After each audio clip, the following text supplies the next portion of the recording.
Some candle sellers and flower shops complained about the lack of income during the height of Fundas this year due to the COVID-19 pandemic and the closure of cemeteries.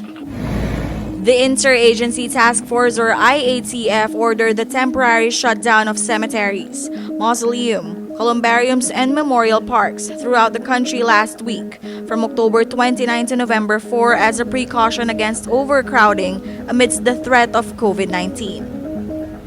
The sellers, who depend on the occasion to earn additional profits, felt the impact of the closure policy because it prohibited the people from congregating on the cemeteries, therefore reducing the number of customers.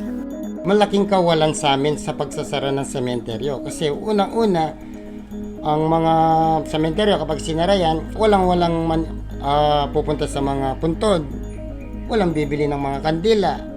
So, may stock yung mga pera at mga factory, wala talaga. Pati yung mga trabador, kawawa, wala sila. Kahit konting kita, wala ngayon. David Panganiban, manager of EMC Lights, has been in the candle business for over 30 years. He said their peak normally starts in the month of September every year, but the current crisis has led their production to a halt. Mula nung nag-umpisa kami sa pangangandila, ngayon ko lang naranasan to, na ako mag-isa dito. Hindi kami gumagawa, baga inaayos ko lang yung last year na stocks namin kasi wala talaga. Sa ngayon, sa taon na to, wala munang production, wala talaga. As in, nagsara kami, walang trabaho ngayon, pati yung mga trabador namin, wala. He added their financial loss amounted to 1 million pesos since there is not enough income and profit. And some of their workers resorted to other jobs because there are no jobs available for them in the factory. They felt that the slightest hope that's left for them has been taken away when the closure policy was announced. Meanwhile, according to the Department of Trade and Industry or DTI Region 3, the sales of the candles and flowers plummeted this year compared to the previous years. Due to limitations brought about by the pandemic, the demand for flowers and candles are lesser and sales become lower. Under these circumstances, DTI ensured that the suggested retail price or SRP of the candles have been consistent since 1990, as it is classified under prime commodities and there are also no changes in the price of raw materials.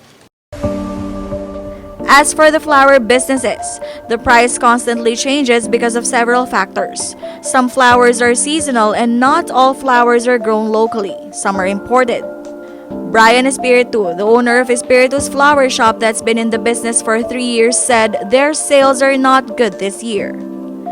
He said their accumulated sales stands at 60%. While they earned about 150,000 from October to November in 2019, their income reduced to just 50,000 this year.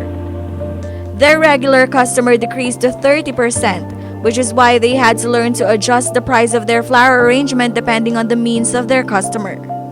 As a result, they reduced their manpower and shifted their working hours. This year, ma'am, actually, nag-adjust tayo. So yung mga dati nating arrangement talaga na talagang malalaki at saka magaganda, although maganda pa rin siya ngayon, parang ginawa natin pang masa. Starting at 150 pesos, meron ka ng flower arrangement. For the working hours po, dati kasi sabay-sabay kasi yung orders noon. So ang peak namin kasi noon is from October 30, 31, and 1. So ngayon kasi siya, nagsasara kami. So dati kasi talagang 24 hours. Bukas kami for the orders. Meanwhile, Brian shared his optimism despite the limitations brought about by the COVID-19 pandemic and the new normal. He said their flowers are being sold online for those who want to order a flower arrangement for different occasions. From the page, so magme-message sila kasi lalo na yung pandemic, uso na ngayon yung online transactions. So ang mangyayari niyan, order sila ng flowers. So ipakikita ko yung mga designs namin. Tapos order sila. So they will pay bank transfer or sa mga remittances and GCash.